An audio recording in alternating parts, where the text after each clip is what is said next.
एक बहुत पुरानी कहावत है, जैसी करनी वैसी भरनी। तो पाकिस्तान जो है अब उसी मुसीबत में फंस चुका है जैसी उसकी हरकतें थी पहले। एक तरफ भारत ने सिंधु जल समझौता को खत्म कर दिया, फाड़ के फेंक दिया है। जो मिस्टेक नेहरू ने किया था 1960 के टाइम में और पाकिस्तान को मुफ्त का पानी दे दिया था 3 नदियों का सरेआम, उसको मोदी जी ने करेक्ट कर दिया है। सारी नदियों पे जम के बांध बनाए जा रहे हैं, जम के डैम बनाए जा रहे हैं, जिससे कि आने वाले साल 2 साल में या कुछ एक वर्षों में सारे पानी को इंडिया अपने तरीके से कंट्रोल कर सकता है। इसको नाम दिया गया था 60s में नेहरू के द्वारा सिंधु जल समझौता, जिसको मोदी जी ने रद्द कर दिया और अब इस पानी को मोदी जी अपने तरीके से यूज करने वाले हैं। तो ये तो एक तरफ हो गया। दूसरी तरफ जो है वो अफगानिस्तान भी ऐसी हरकतें कर रहा है पाकिस्तान के साथ। अफगानिस्तान से कुनार नदी निकलती है, जो पाकिस्तान का जो पूर्वी साइड है, पाकिस्तान का पूर्वी साइड मतलब अफगानिस्तान वाला जो बॉर्डर वाला एरिया है, उस साइड में कुनार नदी मेन नदी है, जिसकी वजह से आप कह सकते हो कि पाकिस्तान का लगभग 1/3 एरिया इस नदी और इसके साथ जो सहायक नदियां उनकी वजह से वो मतलब उनका इरिगेशन किया जाता है, इरिगेटेड होती है। तो इस कुनार नदी पर अफगानिस्तान भी बांध बनाने जा रहा है और उस बांध में इंडिया से मदद ले रहा है, टेक्निकल मदद, मॉनिटरी मदद।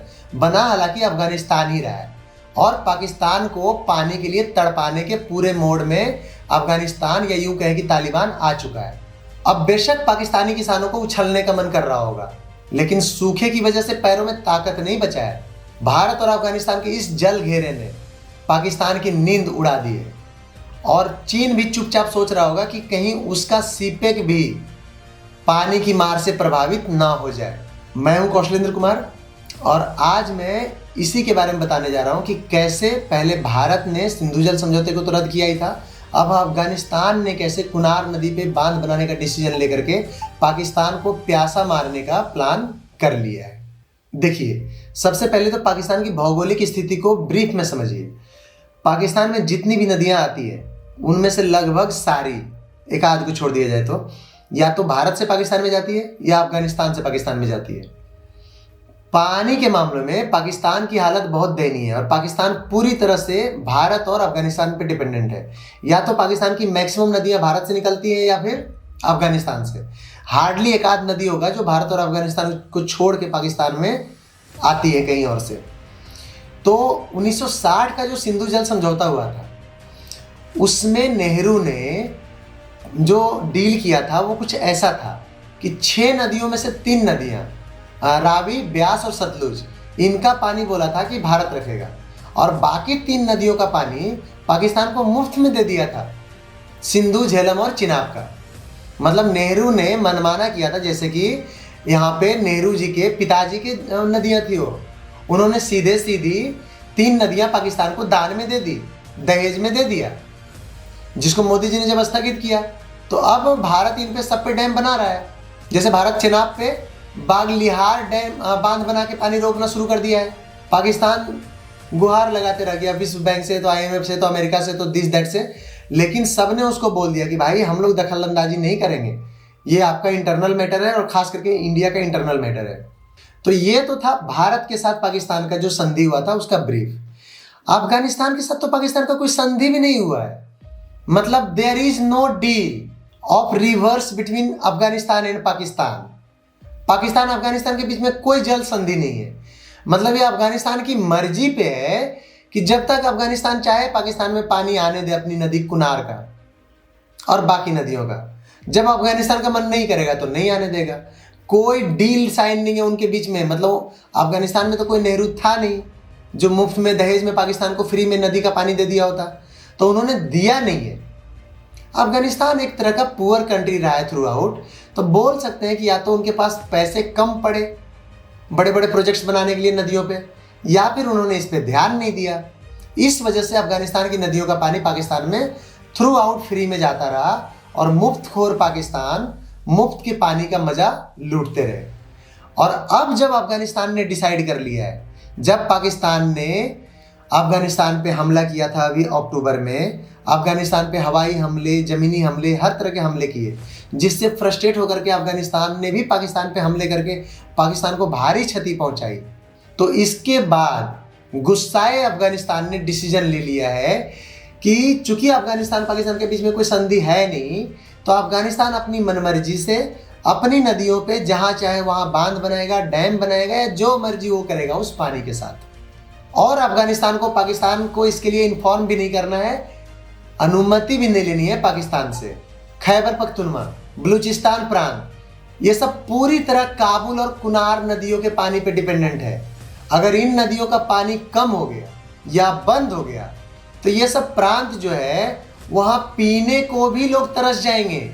सिंचाई का तो आप भूल ही जाइए, सिंचाई का तो पानी है ही नहीं, प्यासे मर जाएंगे खैबर पख्तूनख्वा बलूचिस्तान के लोग अगर अफगानिस्तान ने काबुल और कुनार नदियों पे बांध बना दिए, डैम बना दिए तो। एक कहावत है देहात में, कंगाली में आटा गीला। एक तो पहले से ही नदियों में पानी कम आ रहा था क्योंकि जो जलवायु परिवर्तन हुआ है, क्लाइमेट चेंज हुआ है, ग्लोबल वार्मिंग, इन सब की वजह से, टेक्निकल वर्ड से, इन सब की वजह से पानी की मात्रा पहली नदियों में कम आ रही है। अब जब भारत और अफगानिस्तान की नीतियों के कारण पाकिस्तान पर डबल अटैक हुआ है, मतलब पाकिस्तान के पश्चिमी साइड से अफगानिस्तान जो है वो नदियों पे डैम बना रहा है और पाकिस्तान के पूर्वी साइड पे भारत जो है वो डैम बना रहा है। तो जब दोनों साइड से पाकिस्तान में पानी नहीं जाएगा, या मान लो कभी भरपूर पानी गया और कभी पानी बिल्कुल नहीं गया, तो पाकिस्तान का प्यासे मरना तय है। पहले से भिखारी पाकिस्तान जो भूखों मर रहा था, आटे के लिए जहाँ मर्डर्स हो रहे हैं, गोलियाँ चल जाती है, जहाँ आटा 600-600 रुपये किलो मिल रहा है आज के टाइम में, वो पाकिस्तान अब प्यासा भी मरेगा।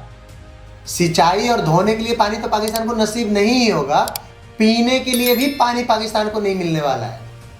और पाकिस्तान जैसा देश, कृषि प्रधान देश, जहाँ की पूरी अर्थव्यवस्था नदियों पे टिकी हुई है और वो नदियाँ पड़ोसियों की मर्जी से बहती है, तो वैसे कंट्री के पास, वैसे भिखारी पाकिस्तान के पास कोई खास विकल्प अब नहीं बचता है। हाल ही में जो तालिबान का स्टेटमेंट है कि पानी हमारा खून है, तुम्हें नहीं देंगे, तालिबान के जो वाटर मिनिस्टर है मुल्ला अब्दुल लतीफ मंसूर ने साफ साफ बोला कि अफगान लोगों को अपने पानी पर हक है। जनरल मुबिन ने कुनार क्षेत्र का जब वो विजिट किए तो उन्होंने साफ साफ बोला कि ये पानी हमारे खून जैसा कीमती है, इसे हम अपनी नसों से बाहर नहीं जाने देंगे। कुनार नदी लगभग 480 किलोमीटर लंबी है, ये हिंदुकुश पर्वत से निकलती है। पाकिस्तान में इसको चित्राल नदी बोला जाता है और बाद में काबुल नदी में मिल जाती है। काबुल नदी आगे जाके सिंधु में मिल जाती है। सोचिए, इधर से सिंधु जा रही है, उधर से काबुल आ रही है, मतलब पूरा पाकिस्तान जो है भारत से आने वाली नदियां और अफगानिस्तान से आने वाली नदियों पे डिपेंडेंट है। तालिबान ने कुनार और काबुल नदी पर बांध बनाने का आदेश दे दिया है और इसका काम देशी अफगान कंपनियों को दिया जा रहा है। काबुल नदी पर चल रही सहतूत बांध परियोजना की लागत लगभग $236 मिलियन है। भारत इसमें आर्थिक मदद देने जा रहा है। इस पानी को रोकने से अफगानिस्तान को काफ़ी बेनिफिट होने वाला है। 20 लाख लोगों को पीने का पानी मिलेगा और खेती करने को भी अफगानिस्तान को पानी मिलेगा।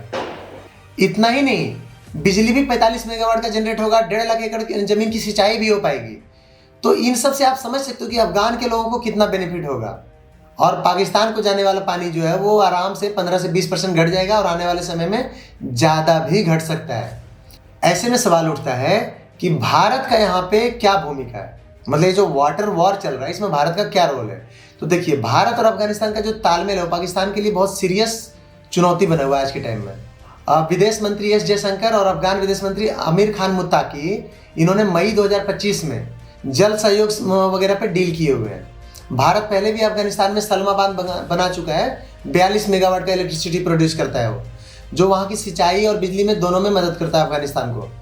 अब सहतूत बांध में भी भारत मदद कर रहा है, लेकिन इन सब से पाकिस्तान के जो प्रांत है खैबर पख्तूनख्वा वगैरह, उन सबको काफ़ी डैमेज होने वाला है।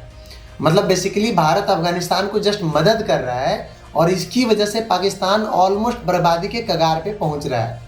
यहाँ पे इस पूरे गेम में जिसमें अफगानिस्तान, पाकिस्तान और इंडिया इन्वॉल्व है, चाइना भी अच्छा खासा, चाइना का भी स्टेक फंसा हुआ है। चाइना जो सीपेक बना रहा है, चाइना पाक आर्थिक गलियारा, उसमें भी बहुत बड़ा खतरा स्टार्ट हो चुका है इन सब हरकतों की वजह से। और इसी वजह से चाइना भी फूक फूक के कदम रख रहा है। चाइना अफगानिस्तान के साथ डील करने की काफ़ी कोशिश पहले भी कर चुका है। अफगानिस्तान में बहुत ज़्यादा मात्रा में rare earth elements, rare earth magnets, खनिज वगैरह पाए जाते हैं, जिसको निकालने में चाइना पहले भी इंटरेस्ट दिखा चुका है, बाकी कंट्रीज भी इंटरेस्ट दिखा चुके हैं। अफगानिस्तान ने इन सभी को सरेआम मना कर दिया है। इनफैक्ट रिसेंटली जो बगराम एयरबेस है, जिसको अमेरिका अपने कंट्रोल में लेना चाह रहा था, जिसके लिए अमेरिका ने पाकिस्तान को बोल के अफगानिस्तान पे अटैक भी करवाया, उसको भी अफगानिस्तान ने अमेरिका ही नहीं बल्कि किसी को भी देने से मना कर दिया है।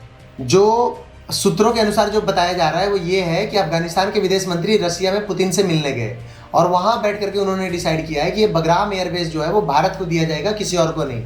और यही वजह है कि अफगानिस्तान ने अनकंडीशनली वो बगराम एयरबेस, जिसके लिए अमेरिका युद्ध करने पे उतारू है, वो भारत को हैंडओवर कर दिया है। इतना ही नहीं, अफगानिस्तान के जो खनिज पदार्थ हैं जिसके लिए सारे कंट्री ट्राई मार रहे हैं, पाकिस्तान हो, अमेरिका हो या फिर चाइना हो, वो भी अफगानिस्तान ने भारत को खुला छूट दे दिया है कि अफगानिस्तान चाहेगा कि भारत वो खनिज पदार्थ अफगानिस्तान से निकाले और अफगानिस्तान के साथ शेयर करे। तो बेसिकली अफगानिस्तान भारत का जो ट्रस्ट है वो बढ़ता चला जा रहा है और बढ़ता चला गया है। और इसकी वजह से पाकिस्तान अब चारों तरफ से घिर चुका है और ऐसे में अफगानिस्तान का अपने नदियों कुनार और काबुल पे और दूसरी नदियों पे बांध बनाने का जो योजना है वो न सिर्फ अफगानिस्तान को बेनिफिट पहुंचा रहा है बल्कि वो पाकिस्तान के गले के फांस की तरह साबित हो रहा है। मतलब अगर मैं इसको 2-4 लाइन में बोलूं तो खेला जो है बिल्कुल क्लियर है, बिल्कुल साफ है। भारत और अफगानिस्तान ने मिलकर पाकिस्तान को जल घेराबंदी कर दिया है। तालिबान का जल नियंत्रण जो साउथ एशिया है उसमें एक नया शक्ति संतुलन बना रहा है। चीन दोनों तरफ से खेल रहा है, पाकिस्तान में सीपेक प्रोजेक्ट की वजह से फंसा हुआ है और अफगानिस्तान में चीन को इंटरेस्ट है कि खनिज वगैरह कुछ मिल जाएगा। पाकिस्तान की अर्थव्यवस्था जो पहले से ही खत्म थी, पाकिस्तान की अर्थव्यवस्था का मेन इनकम जो है वो IMF से लोन लेना था और वर्ल्ड बैंक से और अमेरिका से भीख मांगना और सऊदी से, वो अर्थव्यवस्था अब और भी ज़्यादा लड़खड़ा गई है। पाकिस्तान जो कृषि प्रधान देश है उसका पूरा का पूरा कृषि ही चौपट होने वाला है अगर इन नदियों पे बांध कंप्लीट कर दिया भारत और अफगानिस्तान ने तो। और जल संकट की वजह से न सिर्फ उसका कृषि खराब होगा बल्कि वहाँ पे प्यास से मरने की नौबत आ जाएगी लाखों करोड़ों लोगों के लिए। अब पाकिस्तान क्या करेगा? परमाणु धमकी देगा या बूंद बूंद पानी के लिए तरसेगा? आने वाले महीनों में ये वाटर जियोपॉलिटिक्स पूरे भारतीय उपमहाद्वीप की स्थिरता को प्रभावित करने वाला है। अब हम शॉर्ट में इसको बस इतना ही बोल सकते हैं कि जल ही जीवन है और पाकिस्तान के लिए अब जल ही संकट है। आपको क्या लगता है, क्या पाकिस्तान किसी भी एंगल से इस जल संकट से बच पाएगा जो भारत और अफगानिस्तान के नदियों पे बांध बनाने से पाकिस्तान के लिए क्रिएट हुआ है? कमेंट्स करके जरूर बताइए। Thank you.